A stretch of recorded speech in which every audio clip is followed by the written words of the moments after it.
ስጋው ደግሞ መድኃኒት ነው። ከጸበል በላይ ስጋው ደግሞ መድኃኒት ነው። እኔ ሁሌም ማስነው በዚህ ኦርቶዶክሳውያን ጸበል መጠመቃችን መልካም ነው። ከዚህ ተነስቶ በብዙ ኪሎ ሜትሮች አቋርጦ ሻንጣ ተሸክሞ ጸበል ለመጠበቅ የኢትዮጵያ ሀገር ዳር ድረስ ይሄዳል። መልካም ነው። እዚህ አጠገቡ ያለው ቤተክርስቲያን ገብቶ ግን ስጋው ደግሞ አይቀበልም። እማዝ ነው በዚህ ይሄን ጥያቄ መጠየቅ እፈራለሁ። ከስጋው ደሙና ከጸበል ማን ይበልጣል ብዬ መጠየቅ እፈራለሁ። ለምንድነው የምፈራው? ጸበል እንዳትሉኝ ስለምፈራ። ጸበል ቅዱስ ውሃ። ጸበል ምንድነው አልኳችሁ? መለኮት የተዋሃደው ግን አይደለም። ምን የተዋሃደው አይደለም? የእግዚአብሔር ቃል ያረፈበት የተቀደሰ የተባረከ ከደዌ ስጋ ብቻ የሚያድን በሉ እስኪ ከደዌ ስጋ ብቻ በሉ እስኪ የሚያድን ጸበል የተጠመቀ ስጋውን ደሙን ግን ባይቀበል መንግስተ ሰማያት ይገባል? በእኛ አካባቢ ሙስሊሞችም ይጠመቃሉ። በነገራችን ላይ ጸበል ስለተጠመቁ ግን መንግስተ ሰማያት ይገባሉ? ይፈወሳሉ። በነገራችን ላይ አይከለከልም። በነገራችን ላይ እነዚህ ገቢረ ተአምራት የሚባሉ ለማያምኑ ሰዎች አይከለከልም። ለምሳሌ አንድ ሰው መጥቶ እዚህ ቤተክርስቲያን ልንከባለል ቢል የማያምን ሰው መጥቶ እዚህ ቢንከባለል አይከለከልም፣ ይችላል። ስጋው ደሙ ግን አይሰጠው። የቅዳሴ ጸበል አይሰጠው።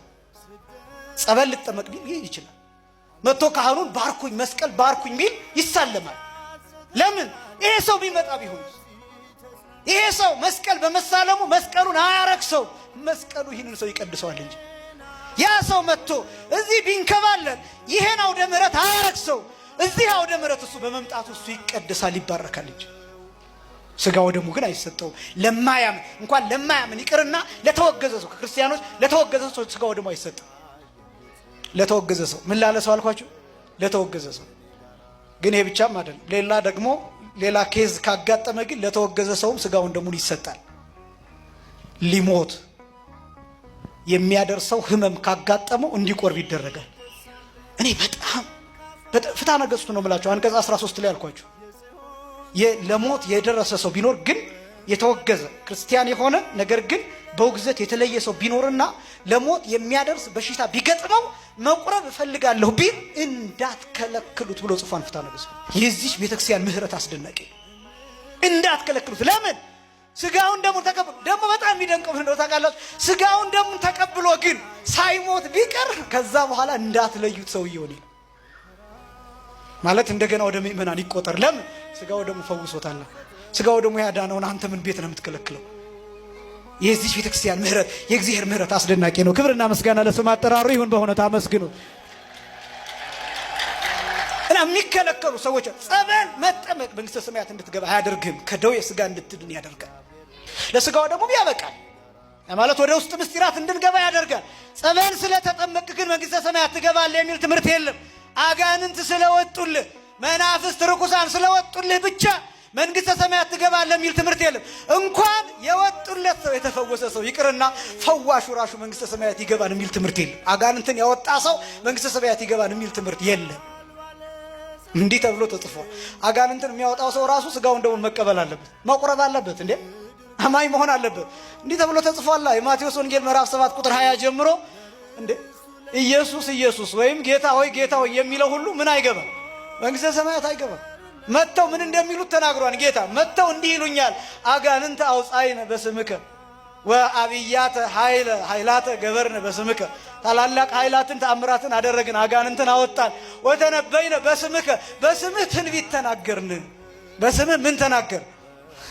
ከዛ ጌታ የሚለው ምን መስላችሁ? እኔ እላቸዋለሁ እያአምረክሙ አላውቃችሁ ረሃቁ እምኔ ኩልክሙ ገበርተ አመፃ፣ እናንተ ሌቦች አጭበርባሪዎች ከእኔ ራቁ እላቸዋለሁ ይላል። እግዚአብሔር እንዲህ ከመባል ሁላችንንም ይሰውረን። ልመጻደቅ ፈልጌ አይደለም በሌሎች ግን ክርስቲያን መሆን አለባቸው። ያ ጉዳይ ራሱን የቻለ ነው። የፈውስ ስርዓት ሌላው ማን መፈወስ አለበት ምናምን የሚሉ ስርዓቶች እነዚህ በራሳቸው የራሳቸውን ጊዜ የሚፈልጉ መሆናቸው እንዳለ ሆኖ ግን ለመመጻደቅ ሳይሆን አጋንንትን የሚያወጡ ሰዎች ራሳቸው አጋንንትን ስላወጡ ብቻ መንግስተ ሰማያት መግባት። እንዲያው አንድ ሊቅ ቅዱስ ጎርጎርዮስ የሚባል እስመ ገቢረ ተአምራት ይክል አድኖ እምኩኖኔ ገሃነም ይላል።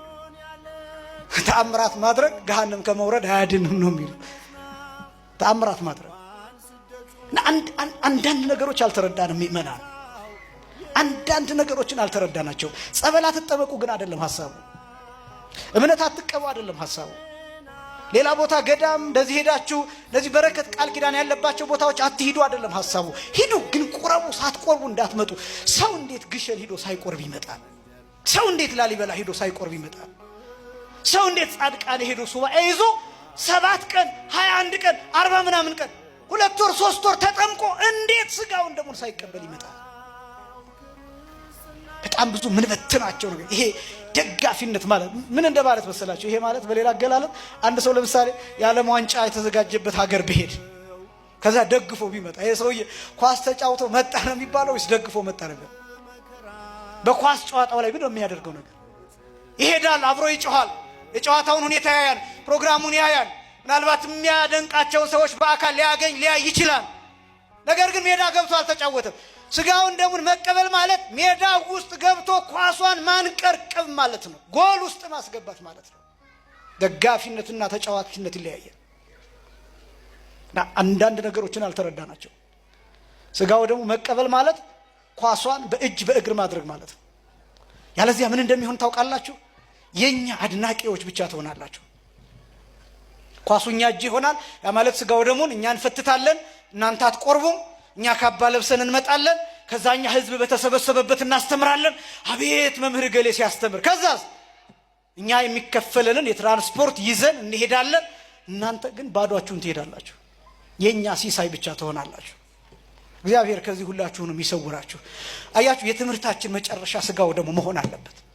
የኛ መደነቅ፣ የኛ መደናነቅ፣ የኛ መሽቀርቀር መቅረት አለበት። የዘማሪና የሰባኪ ማወቂያ መታወቂያ እነዚህ ነገሮች ብቻ መቅረት አለባቸው። አናስተምር አይደለም፣ መልካም ነው። ግን ምንድነው ለውጡ? ጉባኤያትን ሰርተን አስጊጠን ዲኮር አድርገን ብዙ ህዝብ ተሰብስቦ ያ ሁሉ ህዝብ ታይቶ በሳምንቱ ያ ህዝብ ካልቆረበ ጥቅሙ ምን ይሆናል? ምንድነው ጥቅሙ? የቤተ ክርስቲያንስ የመጨረሻ ግቧ ምንድነው? ይሄን እኮ ማወቅ ያስፈልጋል። በዛ ላይ ይሄ ብቻ አይደለም፣ ያጣነው በጣም ብዙ በረከት አለ። ከስጋው ደግሞ ማግኘት የሚገባን ግን ያጣነው አስቀድሰን ብቻ ጀርባችንን ሰጥተን እንደ አይሁድ የምንሄድባቸው ይሄ መቅረት አለበት። ስለዚህ የጌታችን የመድኃኒታችን የኢየሱስ ክርስቶስ ቅዱስ ስጋና ክቡር ደም ህይወት የተጨመረበት ነው። እስኪ በሉ ህይወት የተጨመረበት ነው። ምን የተጨመረበት ነው? ስጋው ህይወትን ጠቅልሏል። አያችሁ ክርስቶስ ምንድነው ያደረገው? ስለዚህ አነ ሞተ ነስአ ወእንቲ አሁ ህይወተ ወሀበነ። ነገ ስትጸልዩ አስተውሉት። የዓርብን ውዳሴ ማርያም የኛን ሞት ወስዶ የሱን ህይወት ሰጠን። የኛን ሞት ምን አደረገ? ወሰደ። የሱን ህይወት ለኛ ምን አደረገ? ሰጠ። እንዴት ተፈጸመ? እንዴት ተፈጸመ? ይሄ እንካችሁ ስጋዬ ነው ብሉ ሲል ህይወት ሰጠ። እንካችሁ ሁላችሁ ከእርሱ ጠጡ ብሎ ደም ሲሰጠን ደም ውስጥ ህይወትን ጨመረ፣ ለኛ ህይወትን ሰጠን። ከዚያስ የኛን ስጋ ይዞ መስቀል ላይ እሱ ሞተ። ሞተ፣ አዳነን። ሞተ፣ ህይወትን ሰጠን። ተቀበረ፣ ተነሳ፣ አስነሳን። ክብርና ምስጋና ለስም አጠራሩ ይሁን።